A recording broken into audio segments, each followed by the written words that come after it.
Welcome to Lighting for Profits. All light, all light, all light. Powered by Emery Allen. Here is your host, Ryan Lee. All light, all light, all light. Let's go. It's Tuesday, 5 p.m. Eastern, which means it's time to light it up. It's Lighting for Profits, powered by Emery Allen. I'm your host, Ryan Lee.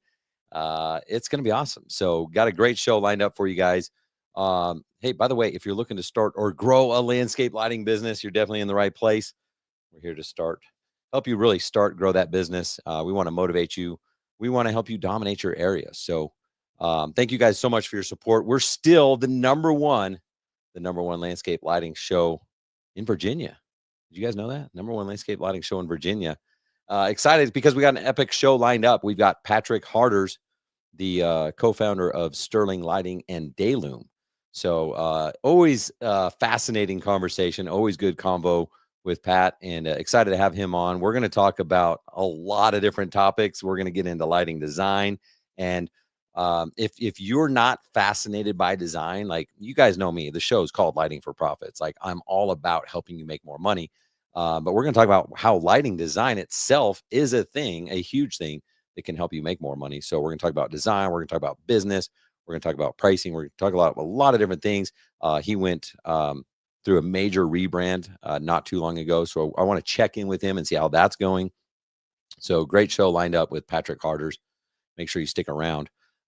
Before we have him on, a couple things. Number one, if you missed last week, and I'm sorry, Pat, but last week was our 200th episode. It was really cool celebration. But what that means is 200 hours of blissful listening content. And I looked up some interesting stats. If you drove nonstop 60 miles per hour, which let's face it, it's not very fast. You're kind of slow. But if you drove 60 miles per hour in 200 hours of listening to Lighting for Profits, you could have traveled 12,000 miles. That's enough to circle the earth halfway. Isn't that cool? I know some of you guys have listened to every episode. So you've made it halfway around the earth just listening to Lighting Profits. That's pretty cool, I thought. I don't know. And then fun fact also, today is episode 201, not to be forgotten. Episode 201, which is the exact same number of episodes. You guys remember the show The Office? The Office in the United States, the US version? They had 201 episodes.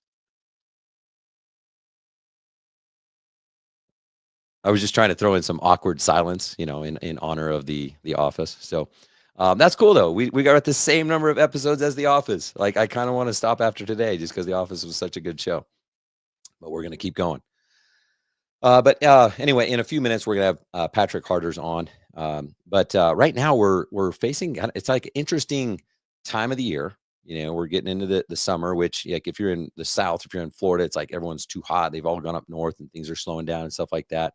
But interesting time of the year, also interesting economy right now, and I have clients and people that I talk to that are like having record months, that have been around in business many, many years, having record months. And then I have other people that I talk to that are relatively flat.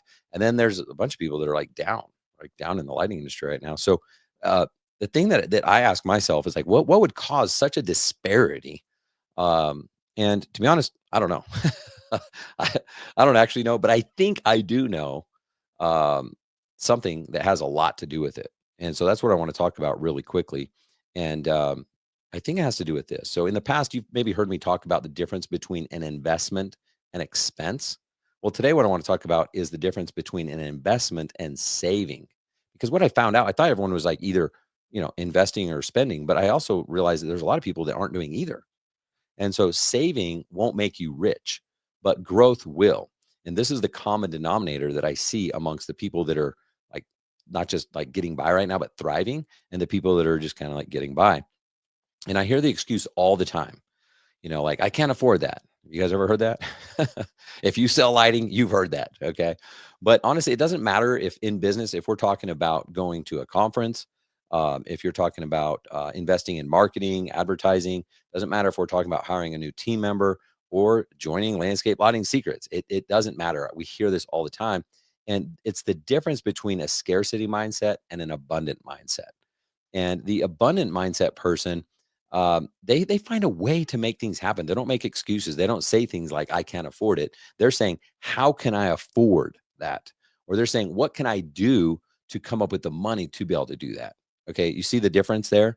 It's like finding an excuse to not do it versus finding an excuse and a path to do it. Okay, the scarcity mindset just views it as an expense that, let's face it, probably won't ever happen. And scarcity mindset people are savers. How do I know this? Well, because I used to be one. I used to be the all-time greatest saver of the world, maybe like second to like Dave Ramsey or something like that. But like I loved saving. I don't know why. I think maybe because my mom didn't have extra money growing up, and I was like, I probably need something, right? People that are grow up in those environments, they tend to want to hold on to money a little bit, right? And so I was a saver. I had this scarcity mindset until I figured it out. And I realized you can't save your way to success, that growth requires investment. Okay. So, for whatever reason, most people are conditioned to think that saving is the path to wealth. So maybe you've done this. Maybe as you slow things and the economy starts to restrict, you start to get less leads, or maybe your closing rate isn't quite the same as it used to. Instead of fixing the real problem, you decide that, well, I'm going to cut costs. I'm going to lay people off. I'm going to go buy cheaper materials, whatever it is. I'm going to sell a van or whatever it is.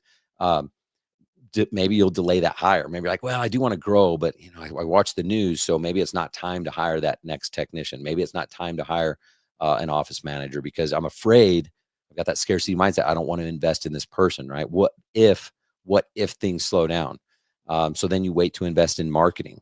You hoard cash for a rainy day, and then all of a sudden you're like, well, you didn't invest in marketing, so how can you expect a abundant result, right? Your outputs typically follow your inputs, and so I want to show you guys some way to leverage those so that you can actually, like, one input equals three, four, five outputs instead of 1 to 1 or 0 to 0.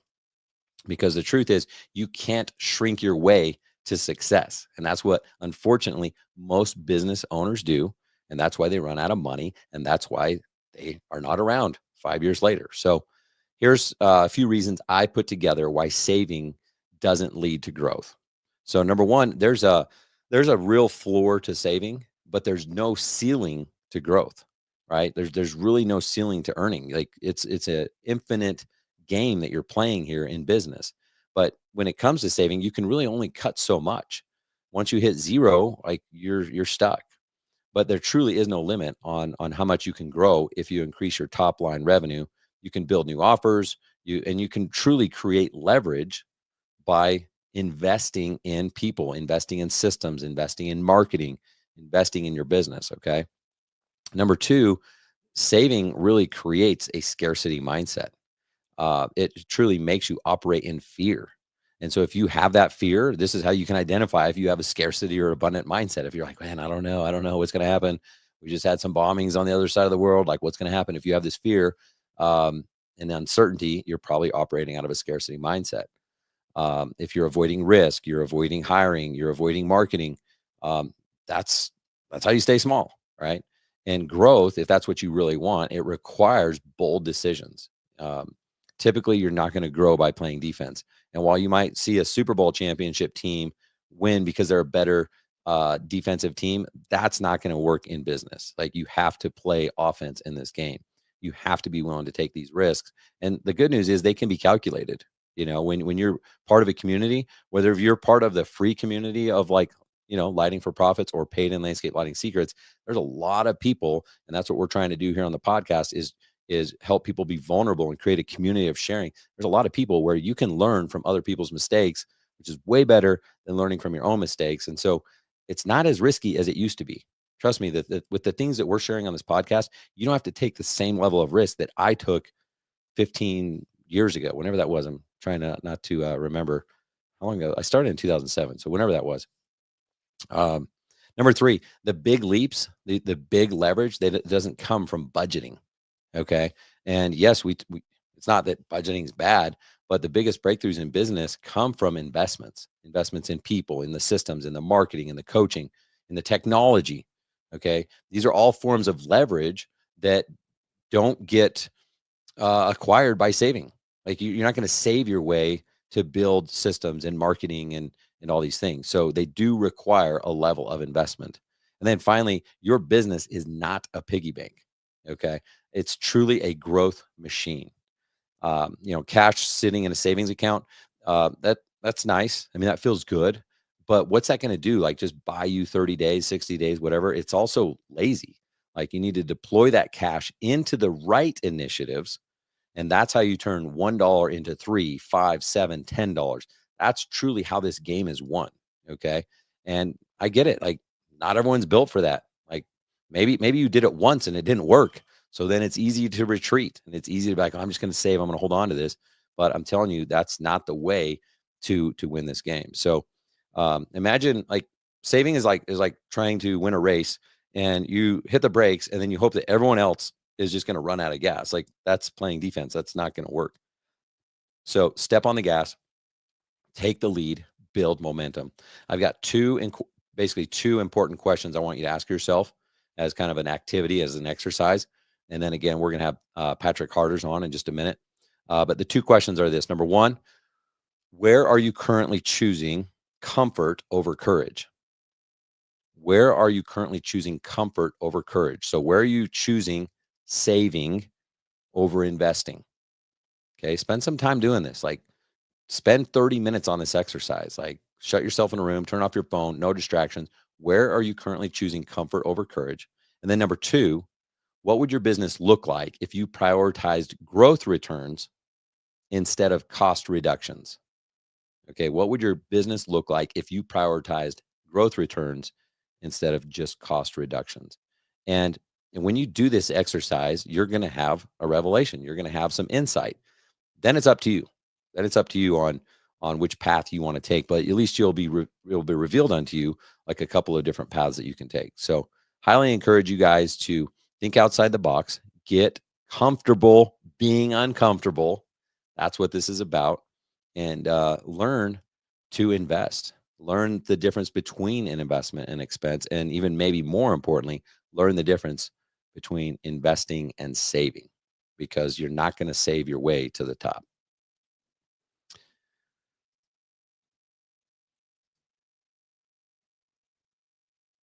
Oh, there's the music.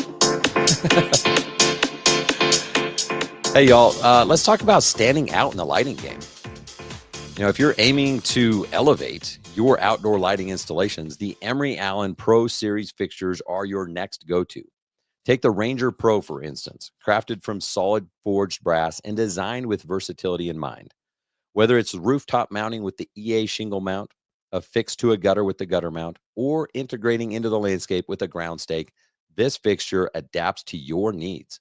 Plus, with its IP68 rating, it's built to withstand the elements. Used in conjunction with the Emery Allen's other high-performance bulbs for a comprehensive installation, and you're delivering top-notch quality to your clients. Ready to make the switch? Just email Tom G at emeryallen.com and mention that you heard about him here on Lighting for Profits. Get the discounted contractor pricing. I'm telling you, email Tom G at emeryallen.com. And don't forget to mention LFP for your discounted contractor pricing.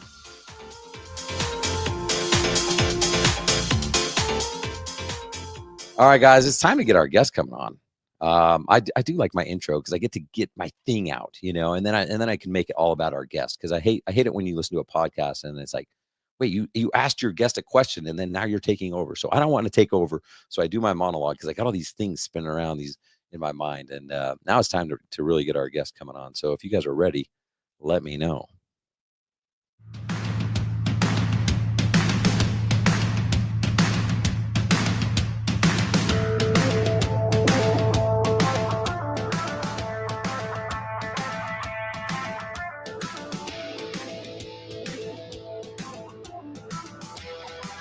Welcome to the show, Mr. Patrick Harders.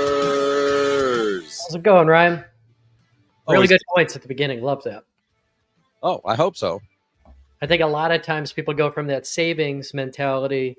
They cut up marketing first, and then the next thing they do is they start cutting their pricing because they think they're too expensive, and they're thinking everybody's thinking like them.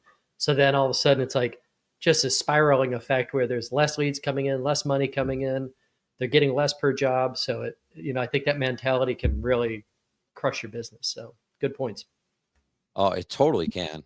And it's like you're self-sabotaging without even knowing it. Uh, I've said a few times that like there's never a good time. Like maybe I should change it to convenient, but it's never a good time to invest in advertising, and there's Mm. never a good time to invest in coaching. Because if you like when you're doing good, you're like, dude, let's turn off the ads, like, and we ain't gonna hire some coach. What are you gonna tell us? We know everything, dog. And Mhm. then it's like when you're slow, you're like, oh, no, we need it. We just can't afford it. Yeah. Now what do we do? We got to get the phone ringing. And this has been a strange year because it's, I think everything that's gone on in the world, our busiest time, at least like we're mid-Atlantic. So like April, May, beginning of June, we're booking up jobs left and right. And this year, everybody just had a pause. Once the tariffs hit, once the other things were going on and we're bombing the world, it just kind of, made everybody pause. So I had all these projects out there that are like 70,000, 100,000, and their portfolios are dropping. So then it's, convincing people to part with money when they just don't have the fortitude. Like a lot of people just went silent for a little while. Yeah, I was going to ask you about that. I've heard that from several Mhm. people. It's kind of interesting because yeah, if they log into their stock account, they're like, oh, Yeah. our wealth just went down, a Yeah. lot. Cashing it in today. Yeah, I'm like, wait, but you still have like you're not poor. Yeah. Yeah. That's what I got. He's like, I just lost $100,000 today. I'm like, it'll be back. Like, that happens. That's the cyclical nature. We're not looking at a Japanese recession that goes on for 15 years. I think things are picking up and looking really good for indicators, but it's just there's a lot of customers that are a little more nervous now than they have been, like 2020 when it was like the golden age of just closing deals everywhere. Right. Well, and it's like that's fine if that's going to be your excuse. Like I'm with you. I can ride that wave. But when you make 300 grand in a day, does Yep, that mean you're also going to buy that much more lighting from me? I know. And I used to listen to this old guy on the radio, and he's like, even in a recession, my whole objective is to not participate in it. The recession's just my neighbor lost a job, and we're not in a recession. Like the economy is showing good indication of a lot of good things happening, but people are just a little bit apprehensive, which just for the lighting industry in particular, like that April, May, June to push through the summer didn't happen as in as many markets.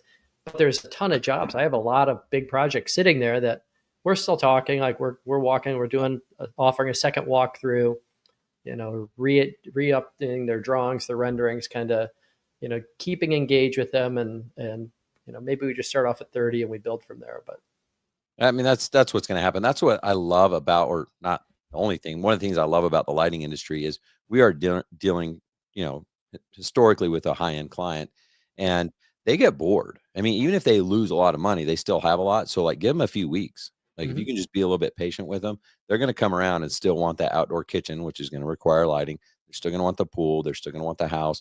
They still want the outdoor living, and obviously, we know how much lighting is tied to all that stuff. So happened to me when I started my business end of 2007, 2008, housing crisis. I'm like, crap, why did I start now? Of all the years, why would you start a lighting business now?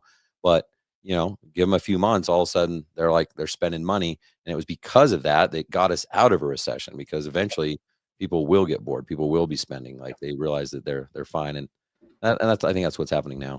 And there might be some, if somebody's not with a group and they're just an individual lone ranger lighting guy, which I've been, it's hard to keep that positive mental focus going. So that's why groups like yours or AOLP and other organizations are so good, because you get to kind of bounce your crazy ideas. Like one customer ruins your day, so then you think everybody's thinking that way. And Yeah. it's just like, it's not a big deal because the next guy's going to come by, they're going to write you a good check, and you're just going to get rolling. So, just encourage people. If it's a little slow, you just got to work a little harder. And I was doing a little research, just writing up some articles, and I thought two things that were really interesting is NAR, North American Association of Realtors. 92% of realtors recommended landscape lighting to increase property value at the study done in like 2017. And then they had the joy rating for different home improvement projects, and lighting got a 10 out of 10, the highest grade, beat obviously like windows, roofing, siding, all the stuff that's boring at home improvements. Like lighting is a fun one. So, telling your customers, you're going to improve your property value. This is a fun project. It's done quickly and it has a tremendous impact. It just changes everything on your property. So, And literally, like all those things you mentioned, like everyone, no matter what, like when you spend money on your house, like it feels good. You're like, yeah, we just spent like 30 grand on that roof. That's a nice roof, you know. Or the windows, like, yeah, these are double pane. Like these are the good mhm. ones. It Can't feels hear good. anything.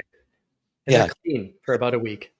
But then it's over. Like it just ends where lighting continues to perform every single night. I've had lighting. I've known about landscape lighting now since 2007. So that's 18 years. I And my house is nothing crazy. My design, it's not even a design. It's just lights on a house. Um, it's so awesome. Like I freaking love driving up to my house at night. Yep. It'll never get old.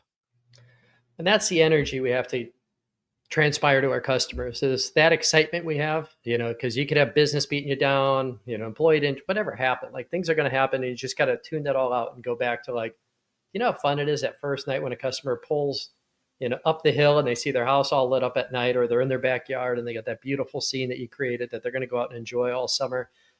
And, for those customers that wait, you're like, we should have done this 3 months ago. I don't know why you know, thought the world was falling apart because I'm watching CNN or whatever, Fox News.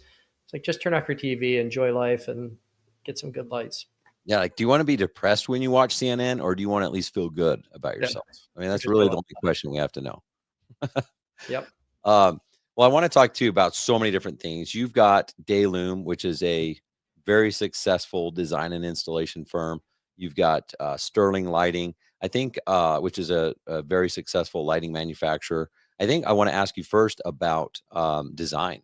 So I was reading your bio. I'm like, dang, dude, I want this bio. Eight-time AOLP design champion, three-time Lit Design Award winner.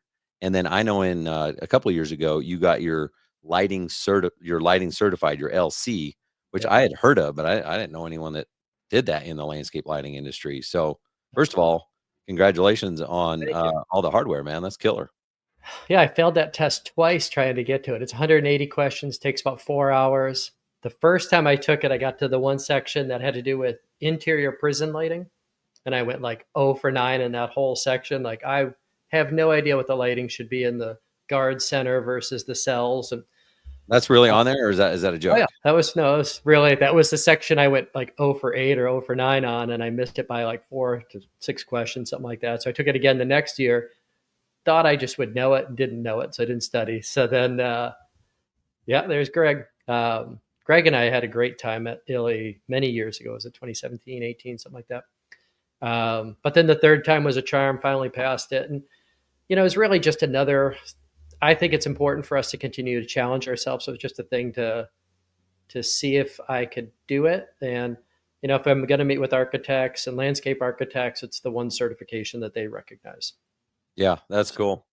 And some of the other ones, like I don't think most homeowners are going to know what the Lit Design Award and the AOLP Design Awards are. But how are you using those in your marketing to help with your sales process, and also to develop relationships with referral partners? Yeah. I mean, I try and, it's like humble bragging a little bit, where I'm like not trying to be like this.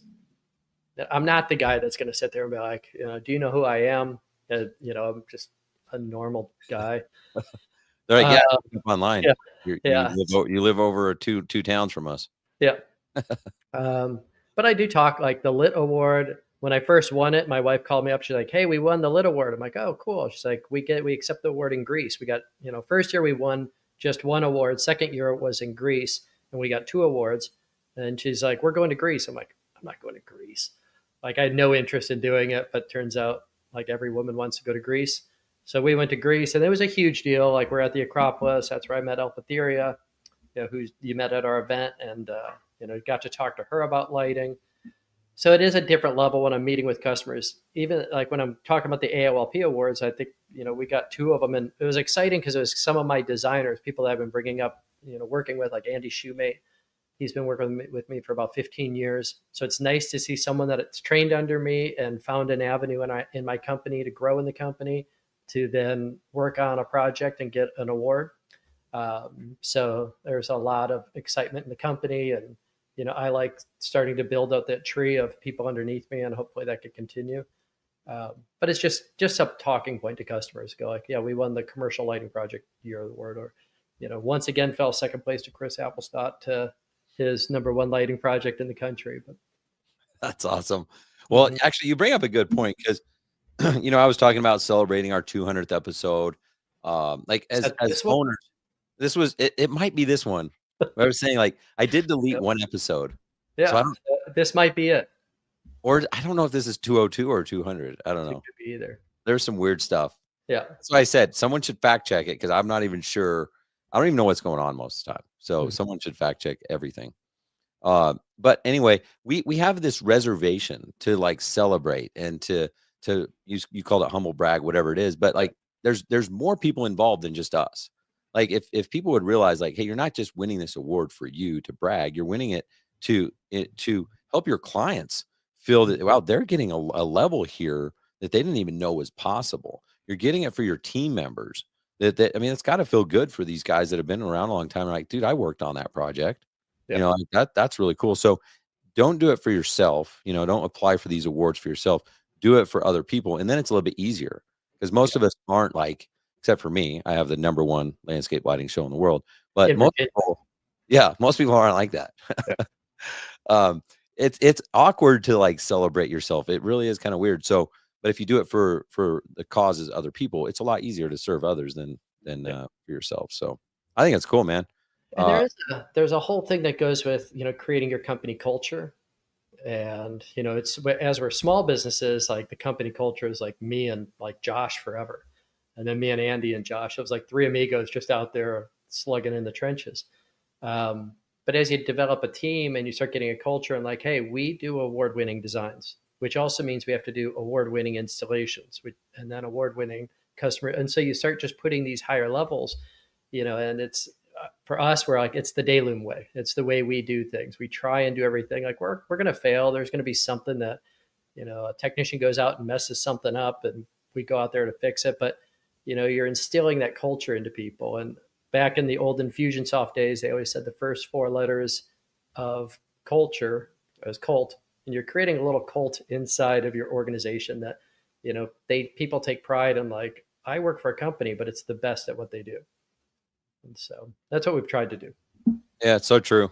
I mean, if you put yourself in their shoes, do you want to work for a lighting installation company that just buries wire all day, or do you want to work for a lighting design and installation firm that is award winning, like nationally and worldwide recognized, that actually is making a change in the world? Like it's all how you build your culture. So that's cool.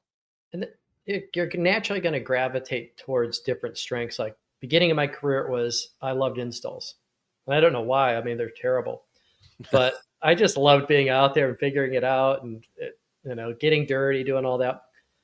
And it was hard to get out of the field. And then it was like, what's our next step? As I had to grow in the company, I went from basically trenching and meeting the customer to like, all right, now I'm a designer. I'm showing up in dirty jeans and boots to like, all right, now I got to clean up my act a little bit and then get some outside verification that I'm actually good at what I do, and just kind of keep building it up. But that's giving avenues for other people in our team to kind of fill the spot that I had before. So where did that come from? That shift from like, hey, I'm a lighting installer to now, I mean, To a designer. multi design award winner, all this stuff. Yeah. It was slow for me because I process. I had a customer tell me one time, she's like, "You're very methodical," and I'm like, "That just means I'm slow." Like I Thank you. process things. Yeah, I'm always doing stuff, but when I have to really think about it, I just sit down and like stare at it for a while and try and figure it out. But I was with a customer. This was like 2011, 12, right in there. Walked through the whole property. He's telling me it's for his daughter's wedding. We went through the whole thing. He said, "Looks great." Nothing happens. A week later, I get back in touch with him. He's like, "Walk through it again." So we walk through the whole thing again. He writes me a check in full, hands it to me. And he was the one that said the magic words. He's like, "Do you know why I picked you over everybody else?" I'm like, "No." He goes, "Because you have a designer's eye. Like I could picture what you were telling me, and I could see the vision you had for lighting on my property." And right there, it just like went like, I can't believe I never knew it was that much about design. And so then I just dove deep into like trying to, I had done nighttime demos for 15 years, 5 nights a week, and thought I was pretty good at design. But most of the time I was just putting light between each windows, 15 inches off the center of the window, and just lining them up, lighting for crepe myrtles were in and out. So we were more production and getting installs and getting jobs. And so what I realized is part of design is you could make more money. You're going to have a bigger job if you design it correctly. And then I think the impact is better. Like I could take much more pride in my jobs. Like both of us could probably go back to like 2005 jobs and just like, yeah, that's embarrassing at this point. And we all went through that. And then it's like, now I could go out to a project or for the last 5-10 years, whatever, and just go like, that took some visionary work, like something that I don't think everybody would have seen. And that's the artistic side. So it took a while for me, but it was just kind of step by step along the way. I got brought in with good people. That's always happened my whole life, that somebody comes in and is, mentoring or helping and giving guidance. So, been very fortunate with that. Hey, Neil. What's up, Neil? No See, cowboy boots, Neil? I told you we're international. I know. The #1 landscape lighting show in London, obviously. Yep. So how do you do this? Because I feel like this is something that you've done that I haven't really seen others do. You've been able to scale this, my business was definitely more when you talk about like design versus production. I'm like, no, I've got a system here for production. Again, Yep. I'm not going to shoot myself in the foot because I still think I'm a good designer, but I didn't. It not to the same level that you're talking about. How do you manage that growth when you're like, okay, I'm trying to put my design hat on, but I also know we have a business to run here and we've got efficiency and we got so much work. Is it literally just raising your price to a designer where you can afford to take your time on it? Or like, how did I you do think that? that's one thing. I mean, I'll be unpopular and say like you could be the greatest designer in the world, but if you're only getting like 2 jobs a year and nobody's really paying you that much money, it doesn't really help anybody grow your business. Like Greg Matthews is the outlier in the whole industry. I think Jim Ply behind or right there with them, where they just go after these huge $200,000, $300,000, $400,000 projects. The way I looked at it was a little different. I'm like, all right, I have my production jobs, which we still raised our price. We went up from like we are a per fixture price for a long time. Then we built in all our costs, and our prices had to go up dramatically. But we went up 70% product or price over a 5-year period. But I looked at a lot of jobs like, those were great jobs for training Andy on. And now Danny's going through training where it's like 16 lights across the front of the house, 5 lights in the back, couple deck lights or something like that. Like I'm bored to death doing that job at this point because I've seen it 10,000 times. But to somebody that's new, like one of my installers that's coming up in the industry, it's a perfect job for him to, like, we could walk through what I would do, look at the photos, come up with some ideas and renderings, and then you put him on it and they start earning some money doing it and learning design skills and getting better. So I think like a lot of times we trap our installers just as installers, and those are our best up and coming designers. So, I think that's a great opportunity. And Andy he's now able to take some really big jobs. He's got a couple $80,000, $100,000 projects he's bidding on now, but I think your people can help offset, like, so, you could go after the real big fun jobs and have guys coming up that can take the easier ones. Yeah, I think that's what it is, because if you look at just the average, like the average lighting job is not a Greg Matthews, $400,000 project or Yeah, whatever. And you go to Italy, and I love Italy, and like they teach you all these different things, but it's like, well, if it's just like an $8,000 job, like I don't see that's how the tree that we were picking up. Not even the main tree, just one of the trees off on the side was $8,000. Side trunk, yeah. But so for those ones, that's where I'm like, just production all day long, and then you get $100,000 plus job, maybe even 50, right?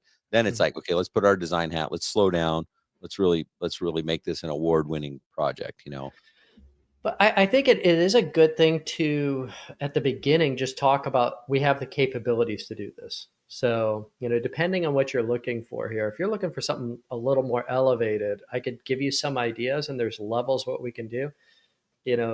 Not having downlights on a tree, there's not going to be a person that walks by and says like, that looks like crap, except it's like one of us. Like the average homeowner looking at it's blown away that we uplit this tree fully. But you add 3 downlights to it, it changes it and it ties that tree to the ground. It looks better. So it's like, and I could do that on every single tree and it's going to look better. But if budget is, $16,000, well, let's take those off or let's take some other sections off. So, that's always the balance. And we got to make sure we don't like predetermine that customers aren't going to spend the money that they potentially can. A lot of times, if we don't bring it up, they don't even know it's a possibility. Yep. So I think it's important to bring that possibility up, but then also offset it on, here's something just to get started. Let's get a project going and we can always add to it over the next 10, 20 years. Yeah. I think I've learned the hard way. Most of us probably have. If you're not designing with your full potential, if you're not showing them the full potential, there's no way they know. Yeah. Right? There's no way we don't know. Right. So if you'll show them the full potential, and then, obviously if budget's not going to create it, some people are like, I would never do that. I won't. No, I'm not going to just put one light on a tree. I'll walk from that property. I'm like, I'll put a light on that tree. Yeah. So yeah, I think just show them what's possible, and that makes a huge difference. Right before we jumped on, you said you were trying to do this Facebook Live. You were doing a live on. You're so nerdy. Yeah. Nerdy. Yeah, trying to do a Facebook Live, and of course the volume, like technology. I don't know when I got old that it's like, I just can't even turn on like a camera and it works. So I'm talking, and of course nobody's texting me. They're all commenting on the back end, and like I can't see it. So I go on for about 7 minutes, just delete it. But yeah, what were you talking about? I was going to go and watch it. So I'll put it on later today. I'll have to redo it, but it was just an experiment. So we do, nerdy things. I got the big sphere. And so we took a 5-watt lamp. We did Emery Allen. I think Emery Allen makes the best lamp out there. So put that as a bare lamp test and wanted to test the lumens on it. So, he's right on. That's one thing I love about Emery Allen is, he tested out at like 500. It was like 503. We're really close to that. But then we started putting all the other things that you could put into a fixture. And it's really just because we get a lot of questions like, why is our SL23 a lot less bright than the SL06? So we put it in an SL01 type fixture and it dropped it down 23%. So it's down at like 400 or 370 lumens. Then we put a longer shroud on it that blocked another 13%, put a hex louvered lens on it, blocked another 25%, a frosted lens, another 20%. So you start bringing this down and it just kind of showed that lumens don't show us everything we need. Just like I yell all the time, like, quit calling it watts. Don't say it's a 7-watt lamp because that doesn't matter. It's just energy. Jan Moyer yells at me, like, don't use the term lumens. I use it all the time. But it's just a luminous flux, like how much light's coming out. Once you start honing it in, the fixture is going to eat some of the light out. So you're going to end up losing quite a bit of light coming out of the fixture, especially with shrouds and lenses and hex lenses, things like that. So, that's just important. Like, we go, I think, from field design. I think both of us spent our time like learning lighting design by how it feels. I think in the near future, it's getting more and more this way that it's going to be set, the way architects design. So I don't think they have the skill set to know how it's going to feel. And we've got that advantage. They know the specifications of the product and what it should do. And they build out a lighting design that way. So I think we're looking at that merger with different technologies coming out. So it's just getting familiar with there are better measurements of light. Like Jan will yell about the center beam candle power. And because we're getting the same brightness coming out of the light, we're just losing everything else, but when we're looking at it, we say, this is if I said, put 173 lumen downlight on that tree, you might be like, that seems really low, even though I like low downlights or low lumen downlights. But we're not taking into account all the light that's being lost as it's coming out of the fixture. And we have the different barriers that we put in for glare control and everything else. It makes sense. Obviously, you put on a lens, you're going to have some lumen depreciation. Yep. You put on a hex louver, that makes sense. The shroud thing throws me off. I always considered shroud as just like blocking from light trespass. Yep. Why would that contribute? In those globe, it's your luminous flux. So it's all the light coming out being put onto a square meter. So that's what that's doing. With the shroud, it's honing in, and every time it's bouncing off the walls, you're losing a little bit of light, just like you lose light in the inside of the fixture. So, I think it's best to have all lights tested, with all that equipment, and you can look and see like everything it's going to do. We've tried to do that. It's a laborious task. But I think that's where everything's going to go. So like, when we do a rendering or do something like that, what we're typically using like IES files for the design, so we could get an idea of like light trespass, and those are all going to be things that seem super complicated. But I've run into 2 projects this year that I had to sit in front of community boards for 3-4 hours and argue with them about light trespass. And if I didn't have all the documentation, it could have been troublesome for my customer that um, they probably wouldn't have gotten approved for the lighting project. Wow. So twice a month, we have a lighting design call inside Lighting Academy and Landscape Lighting Secrets, where people can jump on and get design tips and go through projects and stuff like that. I think it's on my calendar for tomorrow to call you to see how things are going. So I'm like, I'll just ask you now, how are the design calls going? I think they're going good. I love hearing my own voice, so it's like Yes. just another platform so I could hear myself talk. But no, I think it's good. I enjoy it. There's a good mixture of people, and I'll get some, experienced vets in that come in, and that's always fun to just talk lighting. I mean, I love talking. I love talking installation. I like all aspects of lighting, except trenching at this point when it's 103. But I think the rest of it, I enjoy the design. I like talking design. What are different techniques people are doing? What would you do in different situations? And then it's also pushing me to, I'm not good at terminology. So, I had to take that test and memorize it. And I could take a test and memorize all the verbiage I need. But the minute that test was done, I was like, what do you call that? Like, and so I went back to lumens and watts and everything else. But yeah, so it's been fun. Hopefully people are getting something out of it. There's some really good designers and some up and coming designers coming in, and a lot of good questions that happen in it.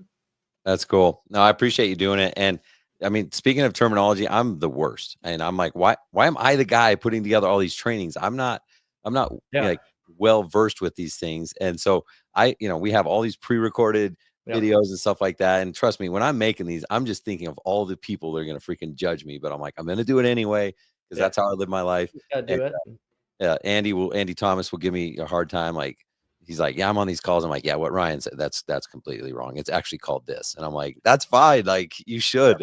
Someone had to make the video. Someone had to make the original thing to get this thing started. So God never typically doesn't put us in a position that we're just doing something we're really good at. It's always something like, this is not where I'm as strong. So then you kind of have to, push your way through it and make it happen. And then you get enjoyment out of that. So we have the recordings, we have the content portal, so you can learn, and then the calls are to basically correct everything that I taught you that was wrong. So yeah, show up to the design calls, guys, if you want to learn from Patrick Harder's. And about half the time I'll be able to play your video and get the audio work, but it is 50% of the time like, well, we tried. That's awesome. Yeah. All right. So every year, Sterling does last 4 or 5 years, you guys have done an annual conference and training, and feels like a mini design school and stuff like that. This year, you guys are doing a big one in October. Let's talk about that real quick. The Greece trip. Yeah. So we looked at each year. We've tried to improve it. Last year we had Domingo Gonzalez come in, Jan Moyer. There's Andrew Schwindler getting his Greece body ready. There's beach body for Greece, I think his goal is. Oh, nice.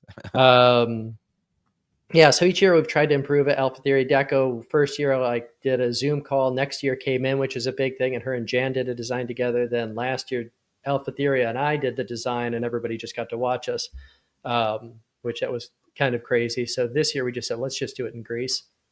And it was kind of a goal from the beginning. When I went to Greece the one time, I was like, this would be fun to bring some lighting people here. Because when I got a chance to walk with her and talk lighting, it was just like you and I walking around a project, like going around Italy together and talking about like, why did you do that? What did you do here? What were you thinking on this? And I remember the first thing I said is like, did you put those ugly bollards in? And she's like, oh, I hate them. And she's like, starts going off. And I'm like, all right, I'm with one of my kind, someone who just loves lighting and, sees the world in a great way. So yeah, we're excited. Greece is going to be a lot of fun.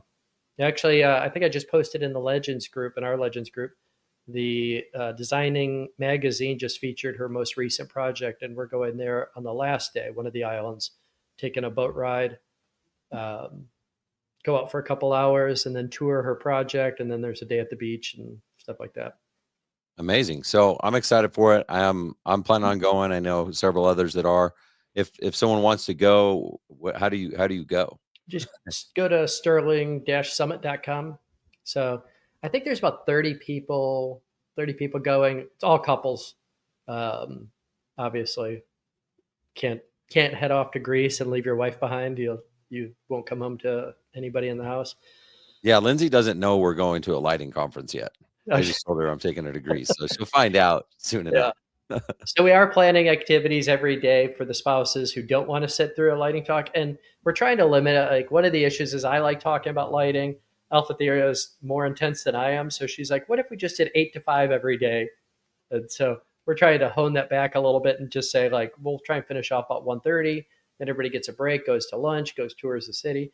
But we're going to have a lot of tour guides there. Like, she's bringing in archaeologists that have worked on these different sites like the Acropolis. Wow.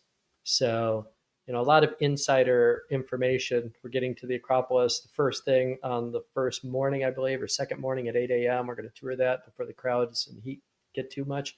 But it's a different world when, like, I come to a project here and I'm like, I can't believe this house is 250 years old. And you go to, a spot and it's like, Paul stood here and preached, and it was an old structure when Paul was here. You're going like, oh, wow, yeah. This has got a lot more history, or this road is, 3,000 years old. And so it's really cool. And I think, bringing in the European perspective into lighting and expanding what we do in lighting. And also, she was funny giving me crap at Danville last year. She's like, how exciting is it to light up a tree? I'm like, I don't know, I find it exciting. She's like, it's a tree. Like, what about a bridge? What about this? What about that? She's like, don't limit yourself to only like calling it landscape lighting. It's lighting. And so it was like getting into like, what happens if somebody came and they had a huge, courthouse? Are you going to tell them no because it's not landscaping? Like, no, we're going to figure that out. And so, and it is kind of changing our mindset. I think Jan did such an amazing job as getting us to focus on trees and getting us to focus on nature and how to make it like, in America, I think we do it better than anyone else. Like landscape lighting, I think, Jan and some of the early pioneers just, brought such an attention to detail and the beauty you could see in trees and landscaping. And, we know that 3/4 of our projects are lighting up architecture. So, when we go to Italy, I'm always trying to push, like, let's light up a building. Let's do something different. And then as the manufacturer, it's like, how do I produce the tools to, allow people to really, unveil what they see in their mind to create the designs. Well, speaking of terminology, I just call everything landscape lighting. If I'm lighting a bridge, I'm just going to landscape light it. I'm landscape lighting the bridge. Yeah. So we had a bridge last year, but we never got to it. We lit up 2 buildings in Danville. The bridge was third and it was like 2 a.m. And she's like, you want to try and knock it out? I'm like, I've got to talk at 8 o'clock and I'm gonna have to get climbing gear. I'm like, we're not gonna do that today. Just stop saying drop in. Did I say drop in? It was probably me. I think I called it a drop in bulb. Mm-hmm. I don't know. What's up, Tom Garber? Good to see you on here. Hey, Tom. Chris Applestadt. Is Pat the only manufacturer that's constantly using and designing with his own product? I don't know. Others. Nate was the pioneer on that, Nate Mullins, and I think Nate was a genius. Did a lot of amazing things. So he kind of opened up the industry. I think it's, we also go back to that's where a lot of problems started too, with the whole Chinese manufacturing was right about that time. So that's a whole interesting little thing that we're all going through. Well, let's talk about it. Tariffs are, something that shocked the world, and then everyone felt like we were going to get some relief, and then actually no one really knew. And yeah, like, what the heck? What's the most recent update? What has Sterling done? What are you guys planning on doing? So, it's unparalleled with like not understanding what's going to happen. So it went from 29.5, everybody got kind of set in with that. Then when Trump made the announcement, we're trying to figure out exactly what he means, because each time he says 30% tariff, but he's not saying 30% plus 20% fentanyl plus 10% for national tariff plus 4.5% for another reason. So we had we had a lot of shipments getting ready to come out or come over. We paused a bunch of them. We had probably 9 months of inventory, 8 months on some products, 7 months. So what got really hard is we had one tariff come in at 145%. Our last tariff, it was, like the container was like $260,000, but we're now paying 59.5% on every dollar we bring in. So, we had like $130,000 in tariffs, where last year it was half that. So, it gets tricky for us when you have inventory that's coming in at different levels, and it's just a product cost, because we actually pay that before we even pay for some products at sometimes, because as soon as it hits the port, I think it's like 3-4 days later, it just comes out of a bank account. So we've been working for years, and just a belief that I think we could bring products to America. Like when I started off, everything was in China, all the brass, everything was in China, just the way it was. I just started off looking for a lamp, not a drop in or a bulb, but a lamp. And that's what I started off looking for. And then I found products, and then like this whole thing just snowballed into this crazy experience. But I always said from the beginning, like, I'd like to bring it back to America. And so Damien and I set out in 2020, 2021, when we had the last big disruption of making it America. We made some prototypes, still got a couple here. Back then, made the electronics, did all this, but we just kept running into roadblocks. And it's just because we didn't know what we didn't know. Like, didn't know that, in brass molds, America is not that competitive. There's not as many brass molds out there. We're competitive in other metals. Aluminum, we're incredibly competitive in, but in landscape lighting, aluminum's gotten such a bad name because of all the pot aluminum used with the recycled aluminum that it falls apart, chips and cracks. So I naturally just hated aluminum. Then I started researching more and finding out more about it. So we set a goal right when the tariffs were at 145 and they're about to lift it, to say, like, let's start making some products and building things in America. So, we wanted to treat our people. We have people in China that have been very good to us, great partnerships, great, they're like family to us. So we moved a lot of their products that were on ships to Canada, and opened up a subsidiary, a separate company in Canada. So Canada's probably getting, if anybody here is in Canada, I think that shipment just came in this week. They're going to get better pricing than Americans get on landscape lighting, which is good for them. Finally, Canada's getting a big win in the landscape lighting world. But our goal is August 1st to start coming out with some American-made products. So we're finalizing the electronics.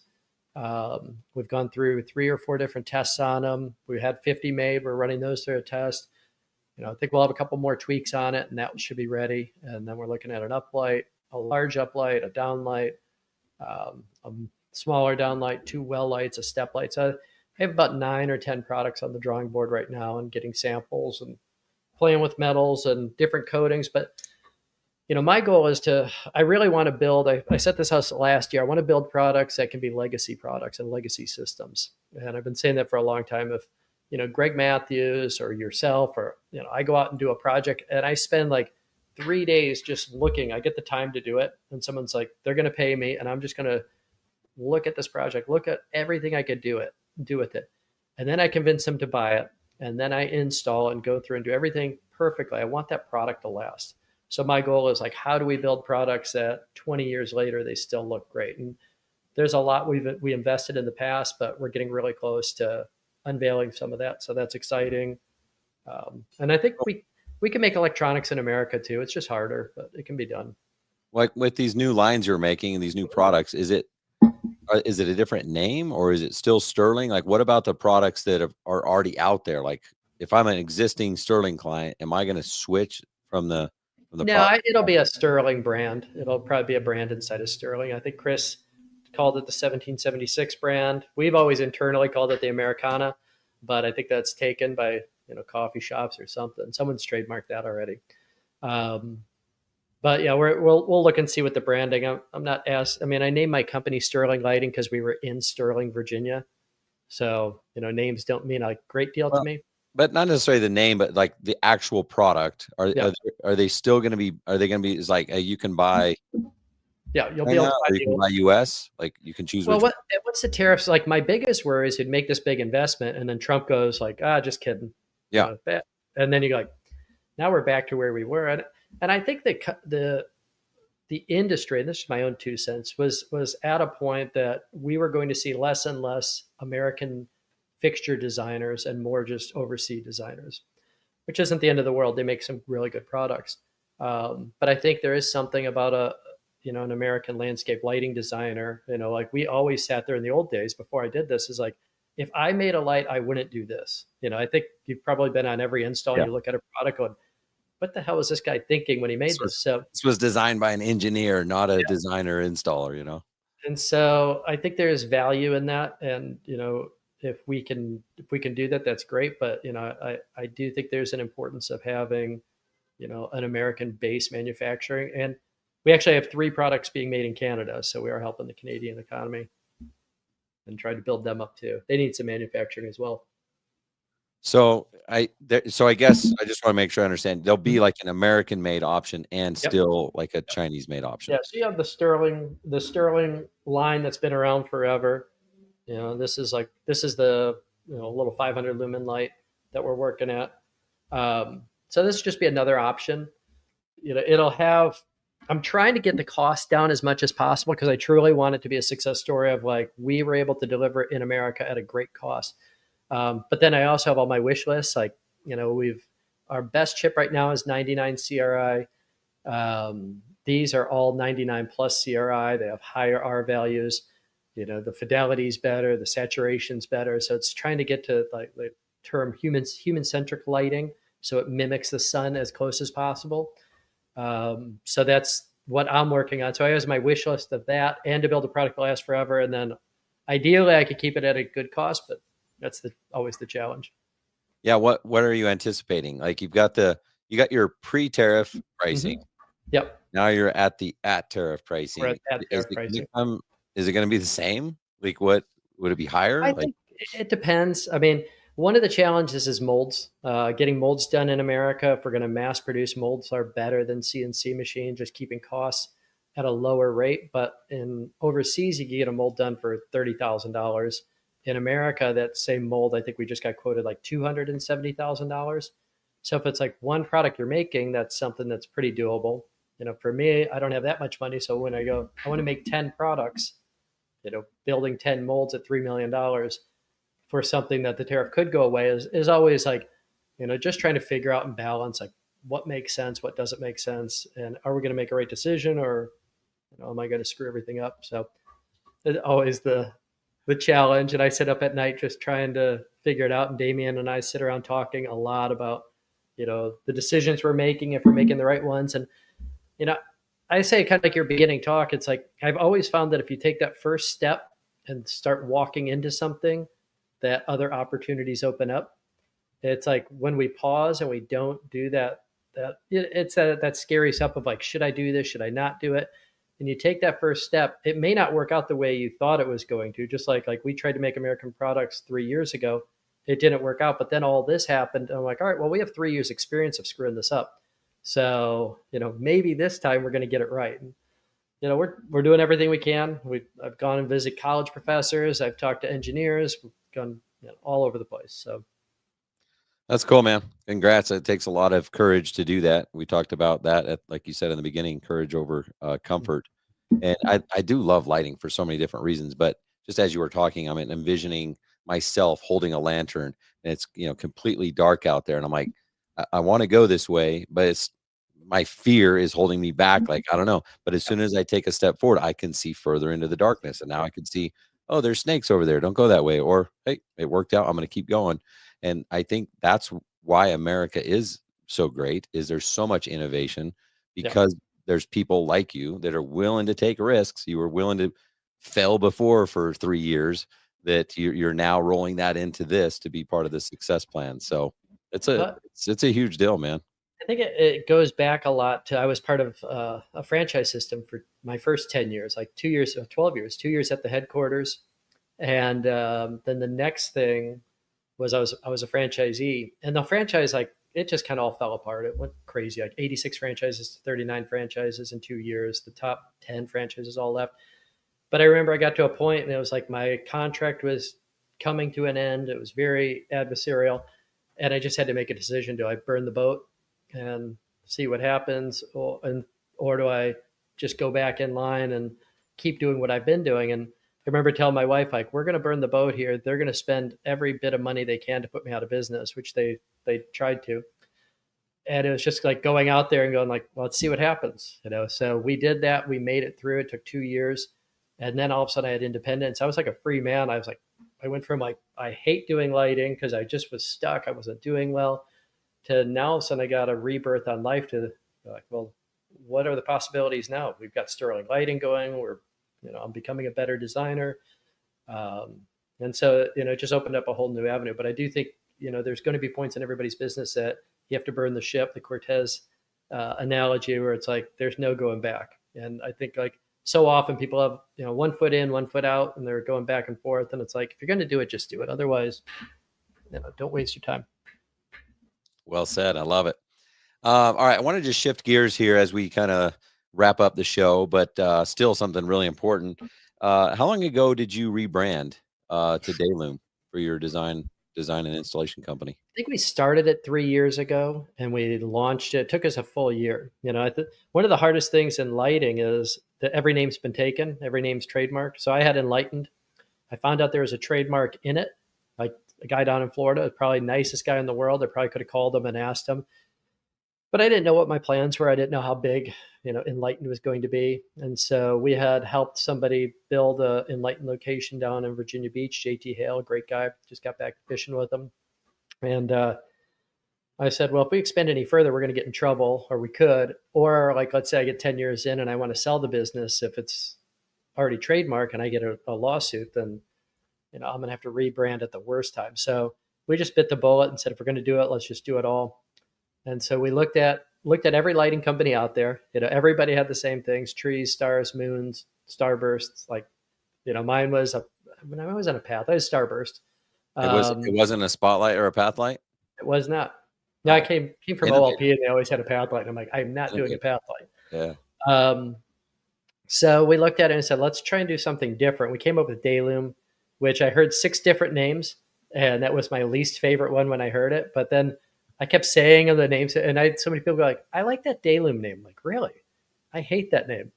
And it didn't make sense to me. I'm like, it's Day and Loom. And then we just started talking it out and walking through, like, if you could take that setting sun and you could transform it into like the evening hours of hanging out, that's what we came up with. But the transition was hard. So I've seen a couple like people posting, and I would never post my things on. I don't have the confidence to go like, what do you think of my design, or what do you think of my logo? Because you just hear everybody just gives you shit about it. So I'm like, I was like, you never asked me. I'm offended. Like, I didn't get to tell you why I didn't like your logo. You didn't like it at first, did you? Because I remember you said like, I didn't like that, but it kind of grew on me after a while. Well, I honestly, like when I first heard Dayloom, I was like, I thought of like a Google. I'm like, who would ever say yes to Google? Yeah. But now it's like everyone says Google like multiple times a day. It's like it's just a new word, and they haven't seemed to have a problem making money either. So yeah. And so that's why we tried to go away from a descriptive name and just go with something, knowing I'd have to put a lot more into marketing to make that name stick into people's minds. But if it did, I could own the internet space on it. And so, the hard thing is not knowing all the different things that I had to change. It was like, oh, I got to change my business cards, my letterhead, my trucks, my signs, like everything had to change. Mike Long did a much better job than I did, because he's like, it took me like 3 weeks and I was done. I was like 8 months later, still working on like handing somebody an Enlightened closing folder. And I'm like, we got to change that and explain what that is. So it's a transition. It was hard. I don't recommend it, but I think your brand is important. And the sooner you start on working, not only like your brand, but also like who you are as a company, what's your identity, what is it that motivates you, all those things. And building that out with your team, so everybody's on the same page of like, this is who we are. And so that's what it really was just another moment to sit down and really contemplate, like, what are we trying to do by waking up every morning and doing this, more than just putting in lights. That's awesome. So, I mean, now that you're a couple years in, you made it through the hard part. I mean, I don't know, you did it for, I guess, different reasons, but so now you have that freedom and flexibility. You have the runway ahead of you, but have you noticed a change in the way you're company culture is? Have you noticed a change with your interaction with your clients I or? think it helped company culture clean things up a little bit. We went through like website, and we've been still building that out, and the social media. That's always just a mission that we're trying to do, is produce the right content. I want to be open and transparent with customers. So we put like, here's a project, here's the cost of it. It was between 35 and, I don't put the exact number, but 35 to 50,000 for this project. And so I'm trying to, weed out more customers and really give people more information. River Pools was one that I took a lot of information from, which they did a great job. Like, how much does a pool cost? If I'm looking at a pool, that's like, I could pretend to look at everything, but my number one question I'm looking at is, how much does a pool cost? Yep. And so rather than beating around the bush and like, wait till the sales guy comes out, it's like, pool's going to be $200,000. Like, okay, well, now I have something to work. Like, I might not do it now, but I have something to work with.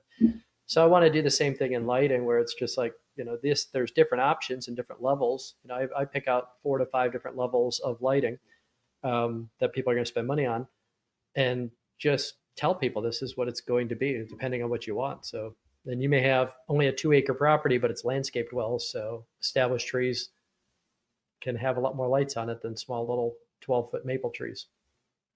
I love that. I love it. I mean, honestly, the number one thing people want to know, it doesn't matter how much you think they value your design. They might at some point through your process, right? Yeah. But they just want to know how much is this thing going to cost?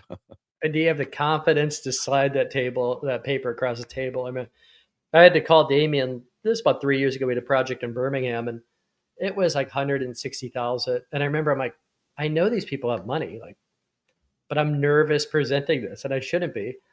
And he's like, think of the upkeep on their property. Like, they're probably spending $15,000 a month on upkeep. This is just another invoice. And I walked in, first thing customer said was like, give me the price. I'm like, well, let me go through. He's like, just tell me what it is. I'm like, $160,000. It's like, okay. And he got quiet. He's like, I knew you were going to shock me. I didn't think it was going to be that much, because their previous job was like 40,000. Did you get it? Yeah. Yeah. We had to go back and forth like 4 times, that's what I didn't like. You're better at closing on the spot. Well, at least the legend of the lead. Yeah, exactly. No one will really know. Back in the day, if you would have seen me. The thing is, I think I should clarify something, because I see things like being said. We just had someone that posted in the group, and they're like, they felt bad. They're like celebrating, like, I just closed my biggest job so far, $20,000, Oh, yeah. 65 fixtures. But they're like, I know I probably didn't charge as much as I should have. Ryan Lee, they tagged me, and I'm like, no, like, you shouldn't feel bad for like doing a good thing. Like, um, even though I am for profit business, there's times where like I think he was like a little bit over $300 a light. I'm like, dude, for you don't have the overhead that a day loom has. Like, you're doing great. Like, that's freaking awesome, So, and same thing with closing on the spot. It's like, I speak to like the average deal. Like, if you're going to show up to someone's house and the average deal is $10,000, $12,000, yes, I will go to battle all day long. Like, just give them the freaking price. Let's go. But if we're talking $150,000, like, there is a different process to that. So I think I need to like clarify to like, I'm usually talking about the average, just like, someone wants the front of their house lit. You probably don't have to pray about the design. You probably can just like put some lights on the house and trees, and it's okay. Like, just tell them it's 10 grand, get it done. And if you get there and you have to add a couple lights, then do that. Yeah. There is a difference, and it is a little more of a process, but we do get in our own minds. And I don't care if you're newer and it's first time sending a $30,000 bid out, and you're just going like, I can't believe someone's going to spend $30,000 on lighting, or it's a $350,000 bid. Like, we will figure out ways to sabotage ourselves unless we like mentally keep ourselves strong. And some people are more gifted at that, but I think that is one of our big challenges we have. Well, and it's crazy, like what community has done. We just had another guy. I was just trying to look up when this was. It was, I think it was just last week. My largest job I ever did, I had my lighting business for 12 years. Largest job was $150,000. Yeah. And I thought, oh my gosh, like that. I just thought that was like the biggest thing ever. And the problem is, when we are these lone wolf, when we're on our own, we don't know what we don't know. And had I known that Greg Matthews could sell like a $400,000 job, he's working on like 7-figure jobs. Like, I'm a pretty competitive person. So I would have been like, Wait, What?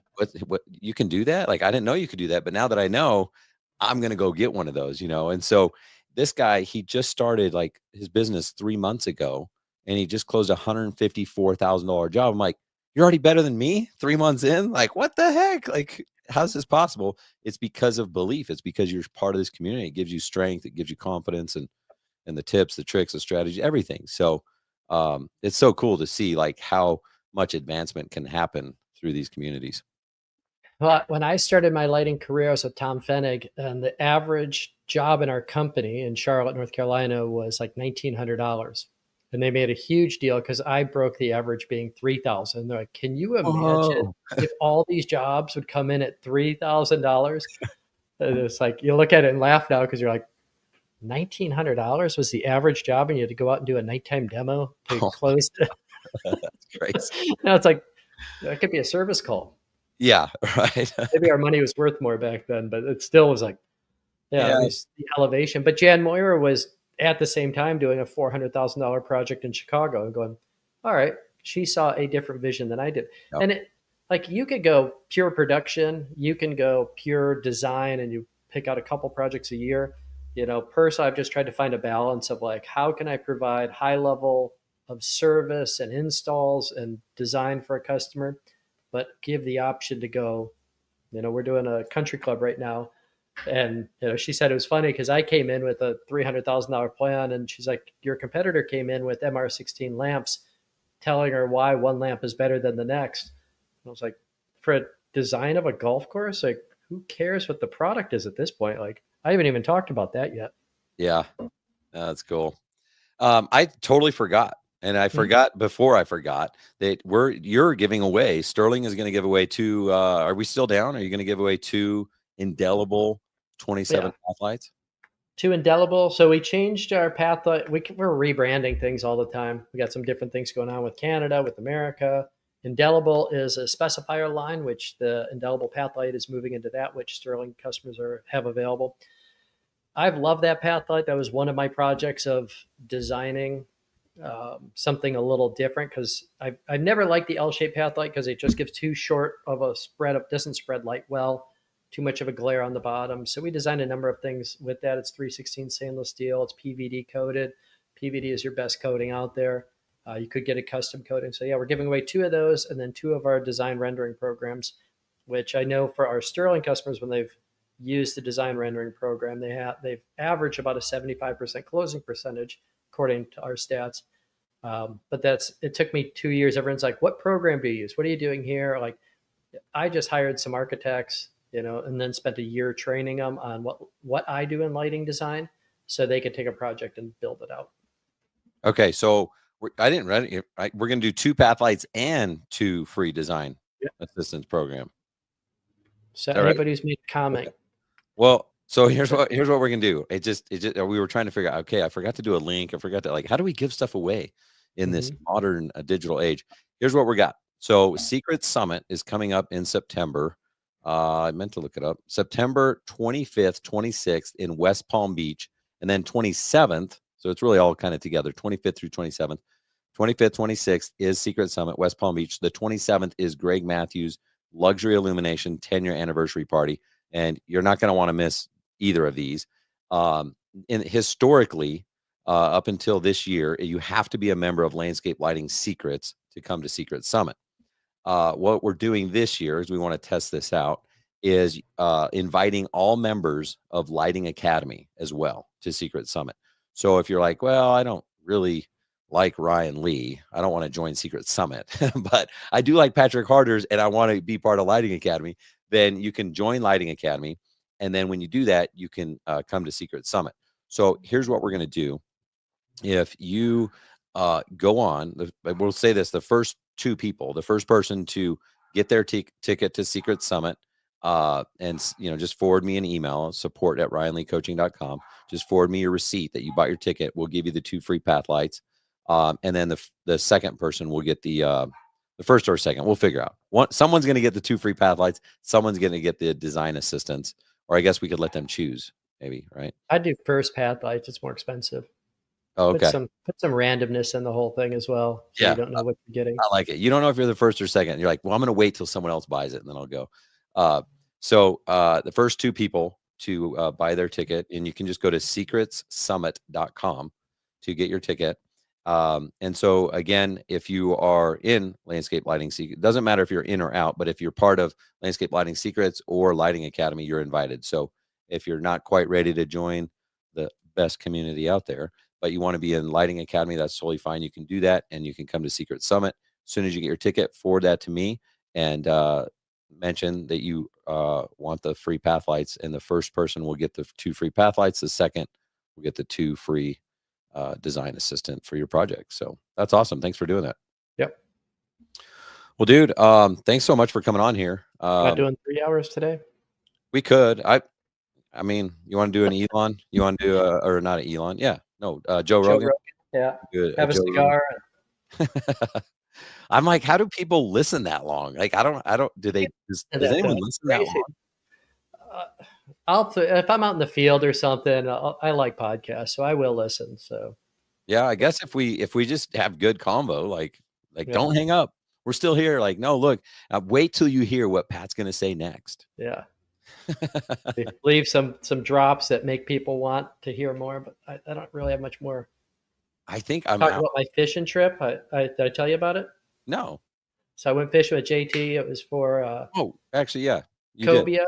You were on the drive. You were going. Oh yeah, I was trying. So at first half hour caught a fish. It was 38 pounds. I'm like, all right, well, this has a chance. Get into the dock, put it in. We're in second place. I'm all excited. 5 minutes left. I'm already talking trash. It's $18,000 or so for the winner. For second place. They had all these side bets and everything we were in. Then all of a sudden, 5 boats come rolling in with bigger fish, and I was like, bam, bam, bam. Like, damn it! You're like 10th. I know. I was like 8th place. All my trash talking just went away. I was like, that sucks. Dang. Well, if fishing, still caught a fish, but yeah. Yeah, you still caught a big fish. Mm-hmm. Yeah, we're going. I'm going this week. Actually, we've got some property, just dirt right now, but by a lake. It's not on a lake, and man, it's so fun. We catch trout there every time, and I swear the fish keep getting bigger. And it's since I never show pictures, like they're if you're a real fisherman, they're huge, they're massive. Yeah. Yeah. Well, good. You're taking the family out? Yeah, it's actually my son's been like, can I take my friends? Can I take my friends? So I'm actually just soloing it. Lindsay's got girls camp, like our church has an annual girls camp she's in charge of. So I'm helping with that first, and then Max and like three or four of his buddies, I'm taking them for the weekend. So that'll be fun. Nice.